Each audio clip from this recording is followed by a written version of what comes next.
My next guest is back in action August 20th at UFC 278. It's AJ the Ghost Fletcher joining me here on the program for the very first time. AJ, how are you? I'm good, man. How you doing? Doing awesome, man. Appreciate you taking the time here. Love the setup, by the way. Got to mention that. You look like you're a gamer or something with that whole setup. Is that true? Man, I haven't been gaming as much the past year, but my roots are heavy into gaming for sure. Good to know. We'll talk about that later. But let's talk about this fight. Looked like you got a full camp for this one. When did you find out? Shit, dude, too long ago. Too long Yeah. ago. This camp has been a long one for sure. I think probably 13 weeks out from the fight. I got the notice, so kind of been prepping up ever since then. Yeah, it's good you get a full camp, though. Got to quickly mention about that UFC debut. What did you learn the most from that you're kind of bringing into this fight? Man, I think like risk management was a big thing, like knowing where to take risk, when to take risk too. I think that was something that Matt, as a veteran, had going into that fight, and I think it showed a little bit. So just that experience, man, knowing when, how to take risks, knowing when to step on the gas pedal and when to let off. And I guess if you could take a positive away from it too, I mean, I always mention this to fighters, like getting that UFC walk, getting the experience, having the confidence of knowing you belong in there. I'm sure that's something you're bringing into this fight as well.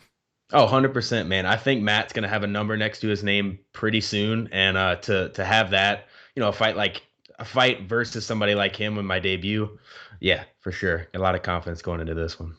Let's talk about your opponent. A pretty similar record to you. How are you looking at this one from a style perspective? Man, Ange's tough, but to be honest, I think it's a pretty good matchup for me. He's a guy with a body style pretty much like mine. Short, stocky, compact. He's there to trade with you. Good kickboxer, good basic kickboxing from Sanford down there with Henry Hoof. And when I say basic, that's not an insult. Ange is very good at what he does, but I think there's also some openings there that I'll be able to take advantage of. Do you watch tape on your opponents, or is that something you leave to your coaches? No, 100%. I like to get in there. I come from a football background, so I like to see things for with my own eyes and kind of obviously we bounce stuff off of our coaches. It's funny, we kind of always end up seeing some of the same things. So then we come together at practice, talk about it, and kind of figure out a little plan. That's awesome, man. Kind of on that note as well, I was going to ask you about that too. Coming from a football background, how was the transition to MMA? Because I know for some guys, the conditioning's a little bit different. How was it for you moving over? It wasn't too hard, man. Like anybody, I took my lumps. There's a lot of learning, and most people who get into this sport have to learn the hard way. But yeah, I think I had a lot of a power base kind of coming into this from traditional weightlifting and powerlifting and stuff. So for me, the main thing that I focused on in the beginning was more of the speed, the body awareness kind of stuff, explosiveness kind of stuff.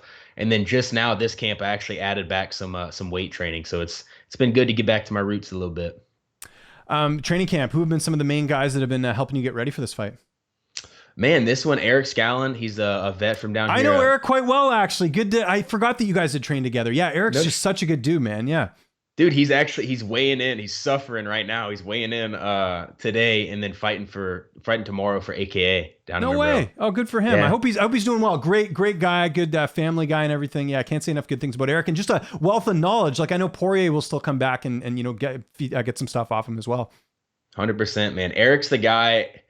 I lost two fights in a row in my amateur career, basically due to wrestling and just kind of like I wasn't used to that grind. Eric is somebody that is his fight style. So getting to trade and share some leather with him each day, it teaches you how to grind for sure. Now, I made a rookie mistake. I interrupted you there. I'm sure there's other guys you're training with. Who are some of the other training partners? My apologies there. Oh no, you're good, dude. We've got a whole host of like young professionals, guys turning pro right around now. Dude named Damon Vincent's fighting next week. He's been huge. He's got a body style pretty similar to Ange's.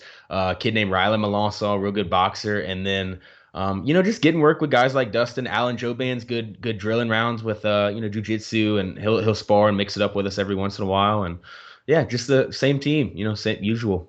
Same old, same old. You mentioned the up and comers. Like I don't think people think about that a lot when you think of a typical training camp. It's not just your gym, but like I know a lot of fighters that do work with amateurs and guys that we haven't seen yet. Like how key is that in the gym? Having guys that are a little bit raw, but they can give you that different look. They're really trying to prove themselves, so they'll give you that good push. How crucial is that in camp? It's for everything you just said, the pushing you, they kind of have that extra little because they want to prove themselves and all that. but also, man, it's almost like you're keeping your ear to the ground with techniques and all that. Every Yeah. like each wave, each generation of fighters, they have their eyes of looking at techniques and their ways they string them together. So for me, yes, I wanna stick around and um, have them push me and all that, but I'm also like I'm stealing techniques from these guys. I say stealing, but we're sharing all this stuff, but I'm stealing techniques from these guys and they're looking at it through eyes that I don't have, So my game through being around people who are still developing their game that early on in their career, it pushes me to do the same and pushes me to not get stagnant and innovate in my own game too. We got lots of time before this fight. When does the weight cut process start for you? Whether it's, dieting or all that stuff, like when does that start for you? Man, I usually don't sit too heavy. I'm sitting a little bit heavier this fight intentionally, going into it, but I'm never really having to lose as far as fat more than 5 pounds or so to get down to where I water cut. So I'd say 6 weeks out, you start tightening it up a good bit.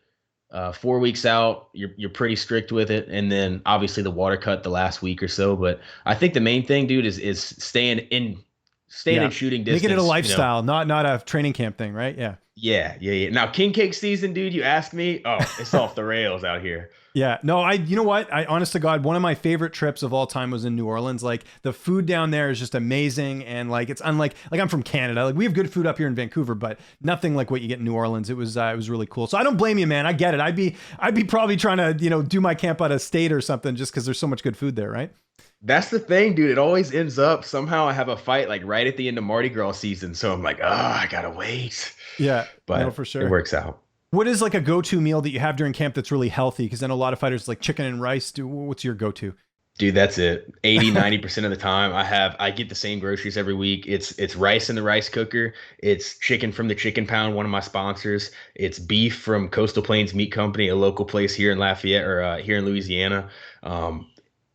Rice and meat, and then bell peppers, onions, garlic. I have two basil plants outside, some fresh basil, and I feel like I'm missing something. Just vegetables, rice, and meat, bro. Don't make it too crazy. If it's boring, it's probably good for you, right? That's usually what they say. The less is more, especially when it comes to all the stuff they're putting in food these days. Let me ask you your favorite dish outside of camp, though. There's got to be one. You mentioned it there. Is there like a favorite?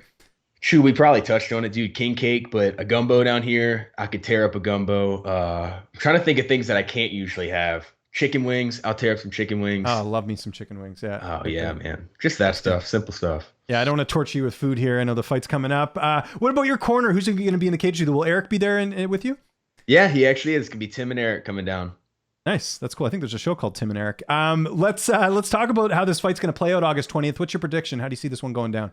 Man, I see it. Look, this is no slight on Ange. I think he's a very talented, very talented martial artist and everything, but just how our styles go, I don't see this one getting out of the first. Maybe the second, but I think it's going to be an early night. Obviously, I think I'm going to get the job done, and I think it's going to be on the feet. I think it's going to be on the feet. I think I put him out early. I think I find those openings that I'm talking about, and I think I also make my own. I've got a very diverse style, a lot of things you have to worry about, and when you're worrying about a lot, something has a way of sneaking through. So I see it getting done early. Do you want to get one more fight in this year? Is that, assuming all goes well on August 20th, you want to get one more in before the end of 2022? Damn, dude, I better. If this one goes how I plan, a quick turnaround, bro. I heal up quick. I'm kind of like Wolverine. Get me back in there. At least one. We talked about gaming earlier. Let me start first with not what you're playing now, but what got you into video games? Was there like a system or a game that you really enjoyed?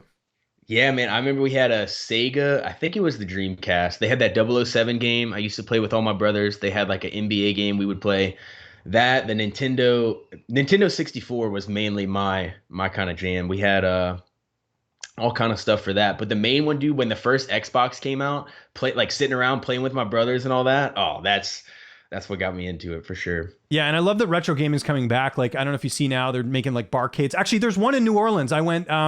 When I went there, this was a couple years ago. I'm assuming it's still open, but they had a few arcades. But there's like full-fledged like arcade bars now. And for someone who's, I played those games growing up, it's like the best, way better than going to a club, man. Take me to a barcade over that any day, right? So 100%. Yeah, because you got something to do while you're there. You don't have to talk all the time. You can just actually play. A lot of them, you pay a cover fee and you got unlimited playing at the games. So I'm like an old school arcade guy for sure. Love that. What about right now? What are you playing during camp? Are you getting into any gaming?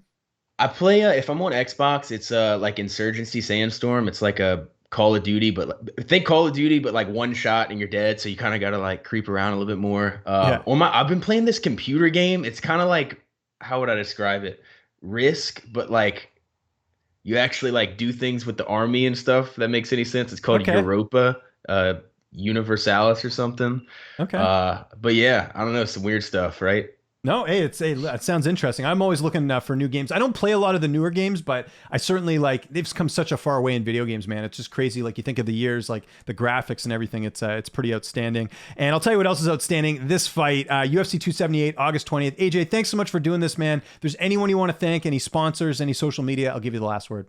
Yeah, man. Huge thanks to my sponsors this camp. I'm doing some extra stuff, so it's tough on the wallet, especially considering the economy and everything right now. So a huge shout out to my boy at the house, Jeff Vaquero. He's been sponsoring me from the jump. First amateur kickboxing fight. Some guys here locally with chicken wings, actually. KOK in Lafayette. Kitchen on Clinton, bomb wings every time. Coastal Plains Meat Company, like I said earlier, them and the Chicken Pound are helping me out with the meat side of things. Coastal Plains is right here in Louisiana. They get everything locally sourced, butcher it here, ship it out, the best meat you can get down here. So those four, thank y'all so much.